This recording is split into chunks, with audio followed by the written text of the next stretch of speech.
Hello and welcome to Newsroom series. I'm Olumide Macaulay. Coming up today,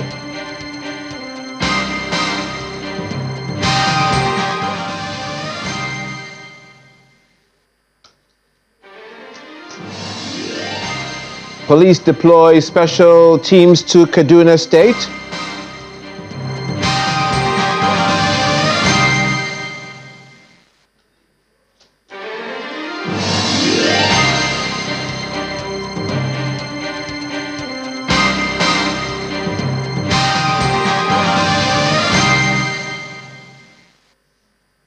And Zamfara State government introduces agriculture to the school curriculum.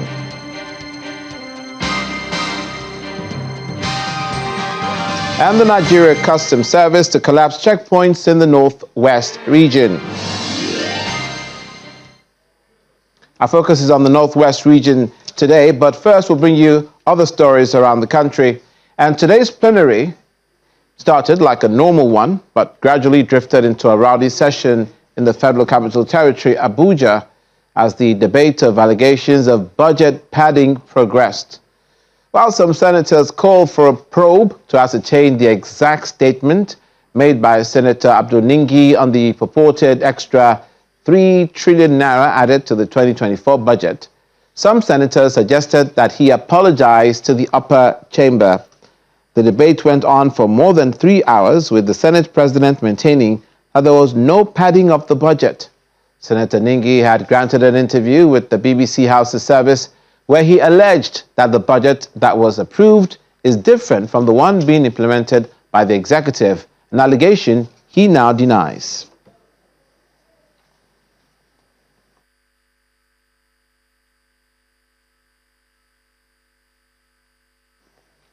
The Police High Command will adopt available strategies, including kinetic and non-kinetic approaches to rescue the 287 primary and secondary school children kidnapped at Kuriga in Chicken local government area of Kaduna State last week. This is coming from the Inspector General of Police, Mr. Kaudi Egbetukun. He gave the reassurance during a visit to the Kaduna State Governor, Mr. Obasani. The police boss says more mobile policemen and special forces will be deployed immediately to vulnerable areas in Kaduna affected by banditry, kidnapping, and terrorism.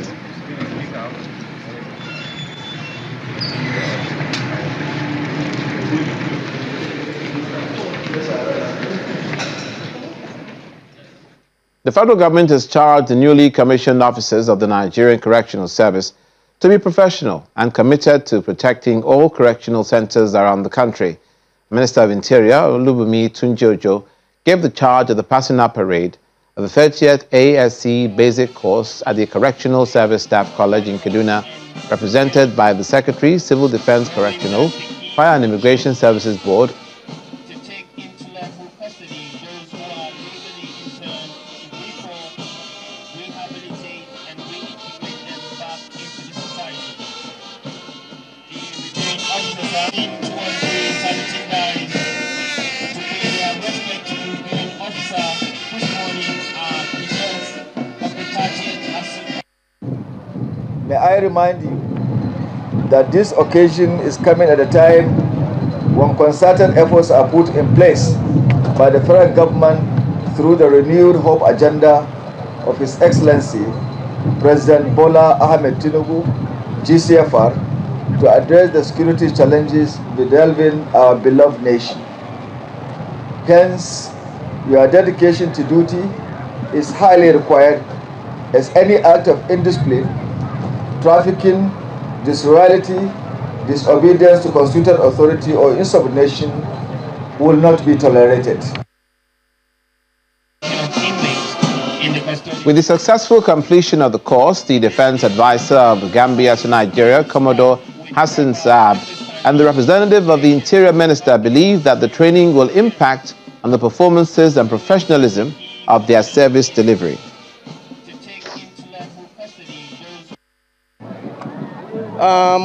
This training, as I started with, is to appreciate the support that the Gambia Prison Services is receiving from the Correctional Services of Nigeria. And since the 90s too, the prison services of the Gambia have been benefiting from capacity building in Nigeria with the correctional services. And last year we had a team of 5 that came, and this year again we have a team of 5 that participated in this training. It would definitely impact on their performance and further consolidate their background and professionalism as they continue to serve. Staff of the Kaduna Electricity Distribution Company have embarked on an indefinite strike over pending industrial disputes with the management of the company. The workers on Tuesday morning blocked the entrance to the headquarters of the company in the Kaduna state capital, thereby preventing all staff and customers from gaining access to the premises.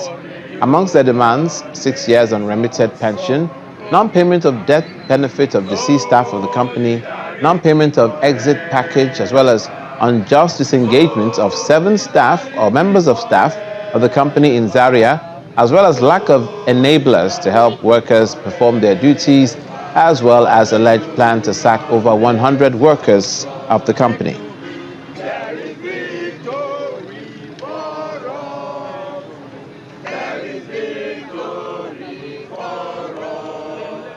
Nigeria Customs Service has restated its commitment to removing all obstacles against free trade in the country.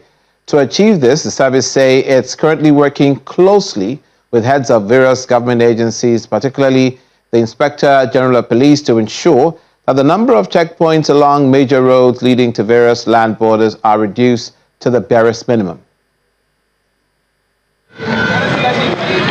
Residents of border communities are not exactly having things easy, given the closed border situation, which has resulted in low economic activities. The Controller General of the Nigeria Customs Service, Bashir Adewale Adeniyi, visited the Congolan border in Mayadua local government area of Kaduna State for an interactive session with the residents. Comprising mostly traders, traditional and religious leaders, including community and opinion leaders, the residents appealed to the federal government to, as a matter of urgency, reopen the land borders. Mayadua is a place where there is peace, but now, sir, there is no peace because people are suffering from hunger because of closing the border. If you want to their homes, there is no food. Mr. Adeniyi reiterated the federal government's commitment to removing all obstacles against free trade in the country, including the reduction of the number of checkpoints along major roads leading to the various land borders. He announced that President Tinubu had directed that all exporting items that had been seized by the customs should be returned to the owners on the condition that they would be sold in the Nigerian markets. We are grateful to God that, we are gradually getting there. So part of what the president has done is to give us the directive that the food items that were seized in various customs operations targeted at export of food be released back into the Nigerian market. Earlier in his remarks, the chief host and the Katsina State Command's Customs Area Controller, Muhammad Umar, commended the Customs Controller and his team for the visit. We, Katsina State Area Command, are strategically placed to uphold the core objective of the Nigerian Customs Service, which are implementation of government fiscal policies, suppression of smuggling, creating an enabling environment to facilitate trade, collection of revenue, and accounting for the same side. The Controller General of Customs also paid a courtesy visit to the former President, Muhammadu Buhari, in his residence at Daura, Katsina State, where he thanked him for his contribution to the service while in office as President. The Zamfara state government has introduced an agricultural program in the basic education schools to expose children to the practical ways of farming to increase food production and curb widespread hunger. Chairman of the State Universal Basic Education Board, Professor Nasiru Ankar, stated this during the review of the Agric Education Training Program with participating schools in Gusau, the state capital. Primary school, AETP intervention for primary school. The Zamfara state government's new agricultural program in basic schools is an initiative aimed at empowering the learners with practical skills in farming while addressing the critical issue of food insecurity. By integrating agricultural education into the curriculum, students will have the opportunity to learn firsthand about sustainable farming practices, crop cultivation, livestock management, and other essential aspects of agriculture.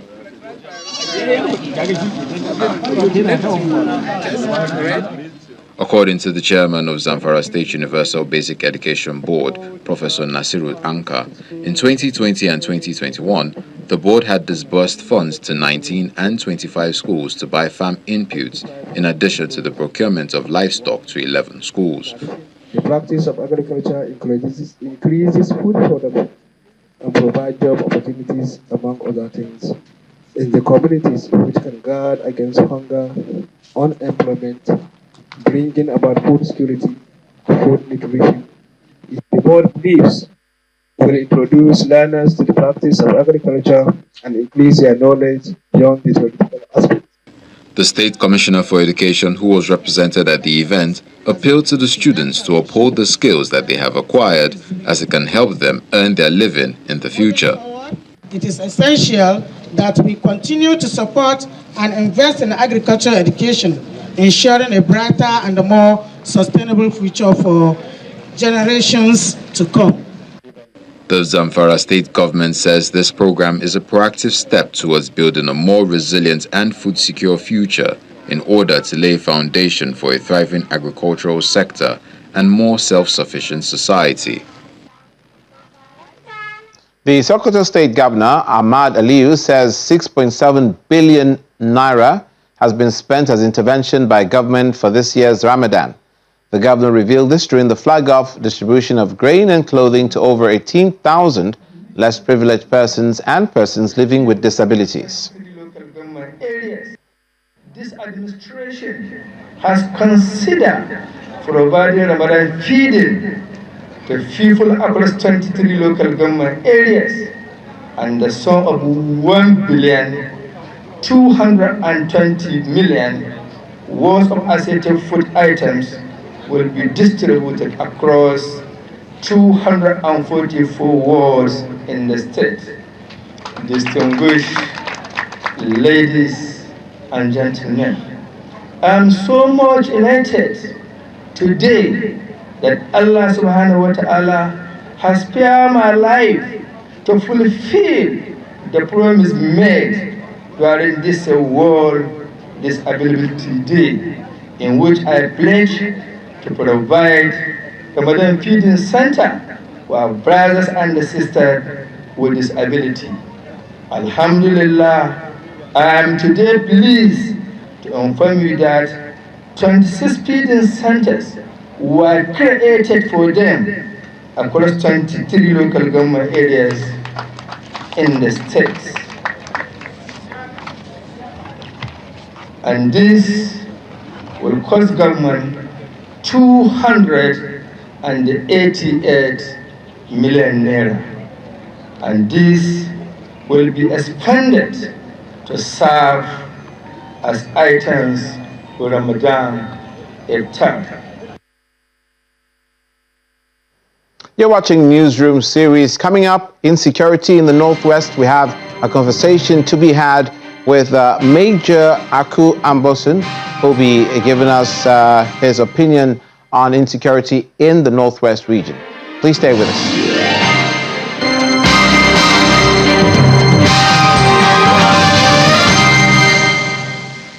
Welcome back to Newsroom series with our focus on the Northwest region of the country. Insecurity has been quite a concern in that region, especially with the spate of kidnappings. To that end, we have a retired Major Aku Ambosun to give us his thoughts on the matters of the day concerning insecurity. Hello and welcome to the program. Thank you. Thank you. One only has to I'm happy to be here. Yeah. Good to have you. It's good to have you, sir. One only has to look at the rising cases of kidnapping in the Northwest and the recent ones in Kaduna State to know or to draw that conclusion that it has become a concern that needs to be nipped in the bud. Firstly, the manner of the crimes that are being committed, such as kidnapping, that is something that is very serious. Your thoughts? Let me be philosophical. Let me use the Bible as my. If you look at Deuteronomy 24 verse 7, it says that if someone is kidnapped, that person needs cleansing. That means the person has to be killed, needs to be shot. So I'm thinking, can we? If you look at the rate of kidnapping, they come in the night and they use motorcycles to roam around and then kidnap people.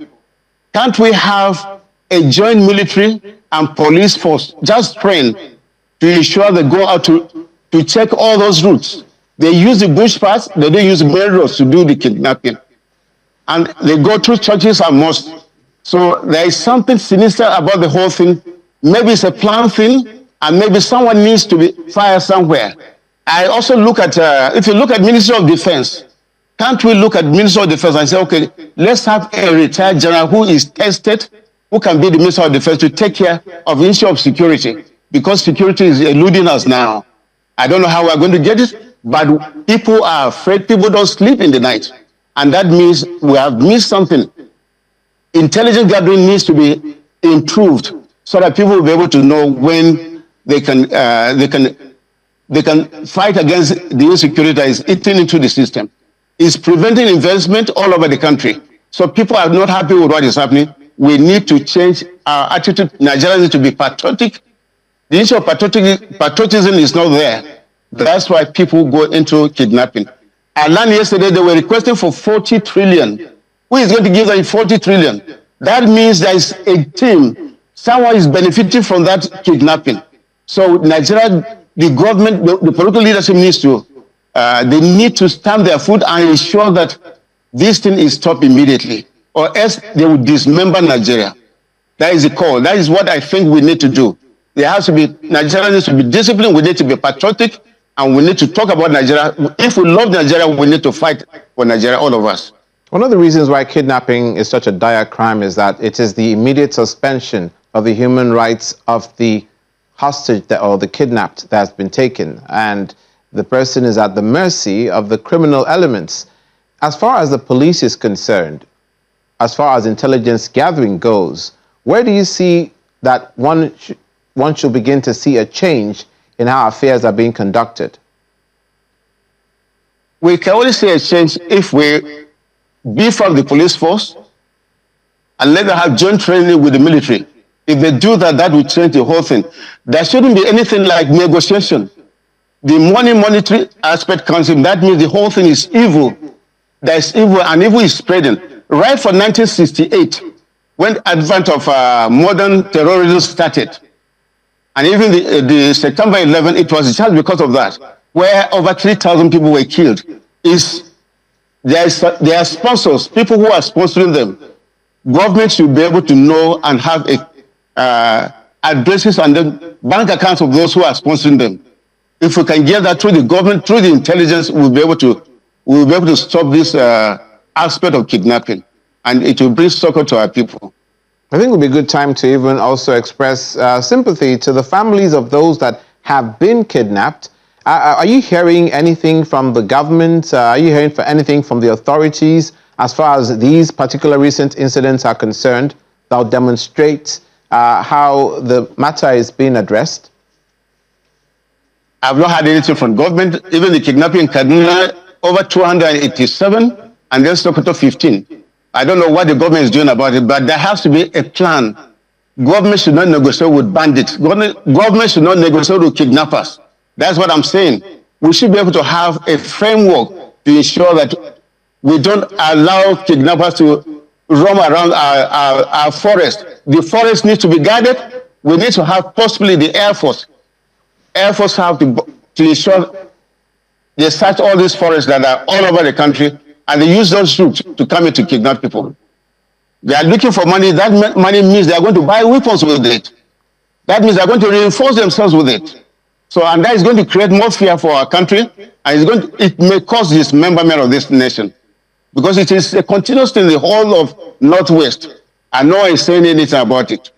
So many of the people who are involved, who participated as governors, they are in a better position today. Like the Minister of Defense, he should be able to, what is happening in Zamfara, how can we take care of the whole Northwest? the whole Northwest has been engulfed with this crisis of kidnapping. Can't we stop it? People are finding it difficult to go to their farms. That means there's going to be hunger in the land. Now, you did mention that one of the consequences of this insecurity is lack of investment, because nobody will want to invest money in an area that is not secure, which is just common sense. As far as the options are concerned, we have the Amotekun in the southwest. Civil defense also in the north are instituted in certain cases. Do you think that will be the way to go for Kaduna State? Kaduna, we need to have all the states in North. We need to have a combined team, just like the Amotekun in the southwest. But the issue of religion may disturb part of it. We need to have a force in Kaduna that can take care of insecurity. There's a paramilitary force in Kaduna, but they need to be enforced and trained properly like the military. They need to bear arms. If they bear arms, it will help them. They need correct intelligence gathering methods that will help them to fish out all those troublemakers. If you go to the local level, like the traditional rulers, you discover that they should be able to know people who come in to stay in their local communities. They should be able to provide information for them, and they can fish them out through those people. And if there is any kidnapping in a local community, the traditional rulers should be held responsible, because one is expected to know that they know all people who come in, visitors who come into their local communities. So it is not a hidden thing for them. Finally, maybe it's a gray area, but in many cases where we understand that kidnapped people have been returned to their families, we find that you don't hear much about the people that did the kidnapping, the kidnappers themselves. Are they being brought to book? I don't think so. Some of them are protected. When you negotiate with them and they return the people, no one. We need to have a tribunal to try them. When they are arrested, there should be a special tribunal to try them. Not a civil court. There should be a special tribunal set up by government to try all those kidnappers, so that they can punishment can be meted out to them immediately. Okay, we'll leave it there. We thank you for coming on the program today. We pray and hope that it's addressed, and the people who have just been recently kidnapped are all returned safe and sound. Thank you for your time, retired Major Aku Ambosun, who joined us from Abuja. Thank you so much. Thank you. Now, the Jigawa state government has flagged off the distribution of food items to the poor and vulnerable to help to alleviate economic hardship. According to the governor, the state will also introduce direct feeding targeting 180,000 people every day throughout the Ramadan period. Our correspondent Sadiq Ilyasu reports.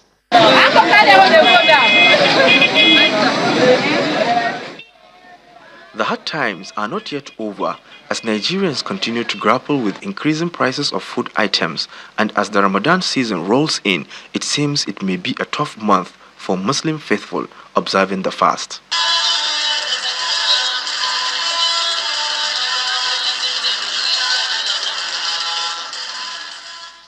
To ease the burden of buying food, the Jigawa state government is distributing 300,000 bags of rice and maize and 100,000 cartons of spaghetti to vulnerable people across the 27 local government areas.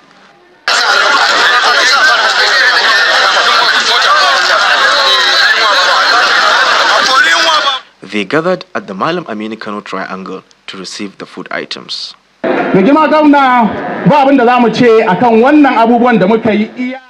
Today, the state government is distributing 150,000 bags of rice, 150,000 bags of maize, and 100,000 cartons of spaghetti, and more plans are underway, as the governor is determined to ease economic hardship, especially during this month.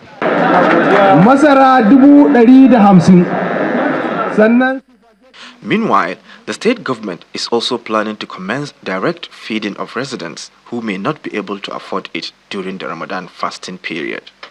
in addition to this, the state government is also organizing so many centers for breaking the fast. And this is where we at least we are organizing about 599 centers across the state. And that 599 centers across the state, that will enable at least at the end of it, about 5 million people will benefit, will have food. In each center, we are estimating a minimum of 300 people to benefit every day in that center. And therefore, in addition to that, we have people that we have employed temporarily for that 1 month that will work and on this bidding, that will work on supervision, that will work on so many things. And a total of over 21,000 people will also benefit, which every day, each and every person will go back home with a minimum of 2,000 naira, 2,005, and some people 5,000. So this is something that we are saying we are going to use to cushion the effect of this hardship from our people. The Jigawa state government says these efforts are geared towards helping the people get through the hard times through distribution of food items. Sadiq Ilyasu, Channels Television News. And that's it on Newsroom series today. Thank you for watching. I'm Olumide Mako.